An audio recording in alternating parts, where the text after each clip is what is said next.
We recently signed on to a settlement that's going to change the way things work for solar here in Utah, but it's complicated, so we wanted to give you an overview of what it means and especially what it means for current and future solar customers. Let's start with how things work right now. If you have solar on your home currently, then when you're home, the energy that you produce on your roof goes to power your home.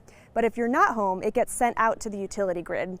And that energy is measured in kilowatt hours. So every kilowatt hour you send to the grid gets you 1 kilowatt hour credit in exchange. And that kilowatt hour credit is applied towards your bill to cancel out energy that you would purchase from the utility otherwise. So that's how things work right now, and that's called net metering. If you have solar already, no matter when you installed, you'll be grandfathered into the current net metering program until 2036. That's 19 years. And your bills will look exactly the same. No new fees and no new charges. Just a kilowatt hour per kilowatt hour trade. If you don't already have solar, you still have a few weeks to get that same deal and be grandfathered in.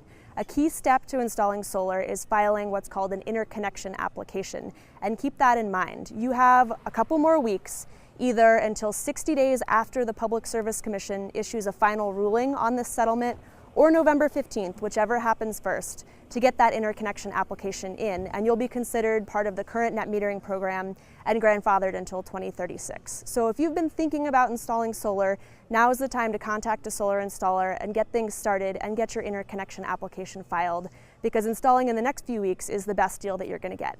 If you're not ready to install solar right now, that's okay. You'll still have the option to go solar through what's called the transition program. You might not save quite as much money on your utility bills, but it's still a pretty good deal. Instead of that kilowatt hour credit, you'll get a 9.2 cent credit on your utility bill for every kilowatt hour that you send out to the grid.